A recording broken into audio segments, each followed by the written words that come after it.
성도님들을 사랑하고 축복합니다. 11월 11일 화요일 함께 보실 생명의 산 말씀은 여호수아 2장 1절에서 7절의 말씀입니다. 하나님의 말씀 읽도록 하겠습니다. 눈의 아들 여호수아가 시딤에서 두 사람을 정탐꾼으로 보내며 이르되 가서 그 땅과 여리고를 엿보라 하매 그들이 가서 라합이라 하는 기생의 집에 들어가 거기서 유숙하더니 어떤 사람이 여리고 왕에게 말하여 이르되 보소서, 이 밤에 이스라엘 자손 중에 몇 사람이 이 땅을 정탐하러 이리로 들어왔나이다. 여리고 왕이 라합에게 사람을 보내어 이르되 내게로 와서 내 집에 들어간 그 사람을 끌어내라. 그들은 이 온 땅을 정탐하러 왔느니라. 그 여인이 두 사람을 이미 숨긴지라 이르되 과연 그 사람들이 내게 왔었으나 그들이 어디서 왔는지 나는 알지 못하였고 그 사람들이 어두워 성문을 닫을 때쯤 되어 나갔으니 어디로 갔는지 내가 알지 못하나 급히 따라가라. 그리하면 그들을 따라 잡으리라 하였으나 그가 이미 그들을 이끌고 지붕에 올라가서 그 지붕에 버려놓은 삼대에 숨겼더라. 그 사람들은 요단 나루터까지 그들을 쫓아갔고 그들을 뒤쫓는 자들이 나가자 곧 성문을 닫았더라. 아멘. 하나님의 약속의 말씀과 현실 앞에 두려움 속에 있던 여호수아는 다시 일어나 전쟁에 나갈 준비를 합니다. 가장 먼저 이스라엘 백성들이 언제라도 전쟁에 나갈 수 있도록 준비를 시켰고 오늘 본문에 와서는 정탐꾼을 보냈습니다. 40년 전에 이미 한번 정탐한 땅이지만 세월이 지나면서 그 땅에도 변화가 있었을 것이니 전쟁을 준비하기 위해서 다시 한번 그 땅을 정탐합니다. 우리나라 군대에서도 가장 힘들다고 하는 곳이 정말 많은데 그 중에서도 수색대가 가장 힘든 곳이라고 할 수 있죠. 수색대는 본대가 전쟁에 나가기 전에 한 발 먼저 적진에 들어가 적군의 수와 상황을 정찰하는 임무를 가지고 있습니다. 그래서 이들은 누구보다 빨라야 하고 강인한 체력과 정신력을 가져야 하기에 강도 높은 훈련을 받습니다. 그리고 그러한 훈련을 감당할 만한 인재를 징집합니다. 군인들 중에서도 정말 뛰어난 전투력을 지닌 부대가 수색대입니다. 여호수아 시대에도 마찬가지였을 것입니다. 수색대 중에서도 가장 엘리트 두 사람을 여리고 성으로 보냈을 것입니다. 가장 유능한 인재를 보냈는데 가장 빠르게 발각되었습니다. 이를 볼 때 둘 중 하나의 결론밖에 없습니다. 정탐꾼으로 보낸 이들의 능력이 떨어지거나 여리고 군대의 능력이 출중하거나 둘 중 하나죠. 어떤 방향이든 전쟁에서의 승리의 가능성은 희박해 보이기만 합니다. 전쟁은커녕 정탐꾼들이 무사히 탈출해 돌아올 가능성도 부족해 보입니다. 정탐꾼들이 여리고성에 들어왔다는 소식을 들은 여리고 왕은 그들에게 도망갈 틈을 주지 않기 위해 곧바로 정탐꾼들이 숨어있는 기생 라합의 집으로 쳐들어갑니다. 아무도 도움을 줄 수 없는 위기 속 정탐꾼들을 도운 것은 다름 아닌 기생 라합이었습니다. 아무 연고도 없고 여리고 사람인 라합이 적군인 이스라엘을 돕습니다. 정탐꾼을 지붕 위로 보내 말리고 있던 나무줄기 속에 그들을 숨겨줍니다. 그리고 여리고 왕이 도착했을 때 왕을 속여 성문 밖으로 내보냅니다. 하나님께서 라합을 붙여 정탐꾼들을 정탐을 무사히 마무리할 수 있도록 도우신 것이죠. 여기까지가 오늘 본문의 내용입니다. 이 말씀을 통해 우리 성도님들과 나누고 싶은 것은 첫 번째는 하나님의 일을 믿음으로 감당해야 한다는 것입니다. 이들의 능력이 얼마나 되었을지는 모릅니다.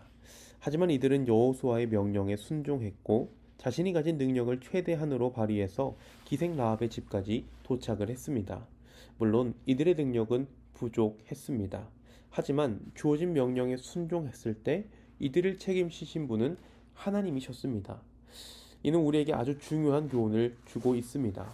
믿음으로 일한다는 것은 기도하고 가만히 있는 것이 아니라는 것이죠. 우리에게도 해야 하는 본분이 있습니다. 가만히 누워서 감 떨어지기를 기다리는 것이 아니라 감을 따야 하는 것이죠. 최근 청년들을 신방하고 있는데 많은 청년들의 고민 중 공통된 것 중 하나가 미래에 대한 두려움과 고민을 가지고 있다는 것입니다. 청년의 때에 그러한 고민은 당연하게 갖게 되는 것이고 해야 하는 것이기도 합니다. 그리고 이를 놓고 많은 청년들이 기도하고 있고요. 그런데 제가 항상 권면하는 것은 기도하고 움직일 것을 권면합니다. 자신의 선택이 잘못된 것은 아닐까? 혹은 내가 이 길로 갔을 때 성공할 수 있을까?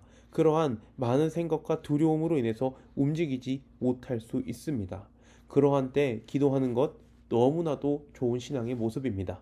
하지만 기도만 하는 것은 절대로 바른 신앙의 모습이 아닙니다. 마태복음 7장 7절의 말씀처럼 구하면 주실 것입니다. 구하고 찾아야 합니다. 구하고 문을 두드려야 합니다.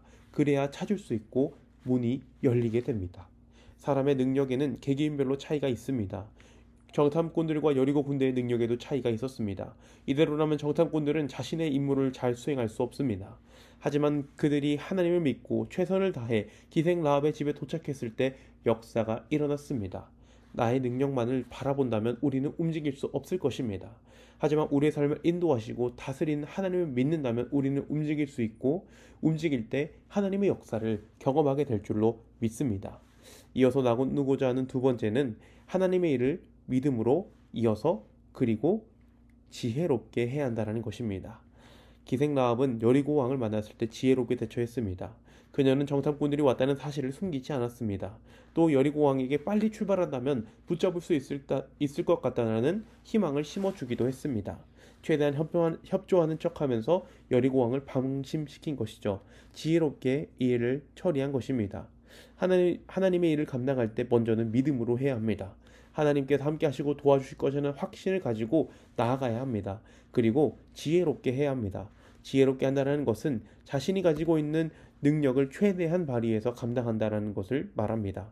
하나님이 함께 하실 것이니 무조건 돌진, 이는 지혜로운 모습이 아닙니다. 기생 라합은 하나님의 일을 지혜롭게 처리했습니다. 뿐만 아니라 여호수아도 분명히 여호수아에게 말씀하신 그 말씀, 반복해서 두려워하지 말라라는 그 말씀을 통해서, 그리고 이스라엘 백성들이 자신의 명령을 들었을 때 강하고 담대하라는 그 말씀, 이 반복되는 말씀을 통해서 분명히 하나님이 함께 하시겠구나 라는 그런 확신이 있었고, 하나님이 함께 하실 때 어떠한 일이 일어나겠구나 라는 확신도 있었을 것입니다.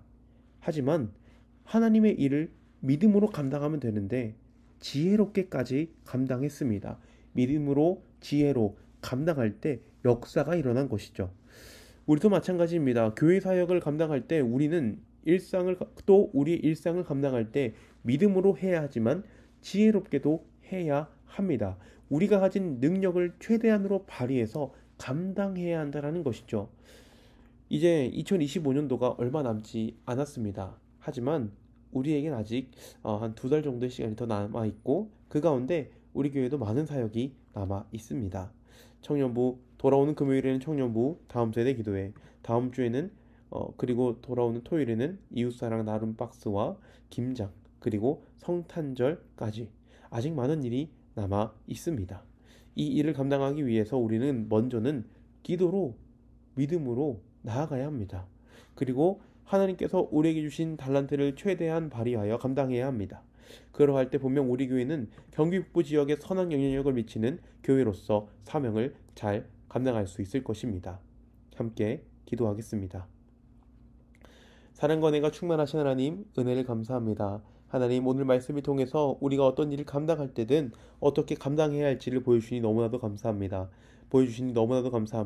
하나님, 우리가 모든 일을 감당할 때 믿음으로 감당하게 하시고, 또 하나님께서 주신 능력을 최대한 발휘하여 지혜롭게 감당하게 하여 주시옵소서. 우리에게 남은 2025년도 아직 남은 사역이 많이 있습니다. 그 사역을 우리가 잘 감당할 수 있도록 하시고, 이를 통하여 경기북부 지역에 선한 영향력을 미치게 하여 주시옵소서. 감사를 드리며 우리 주 예수님의 이름으로 기도합니다. 아멘.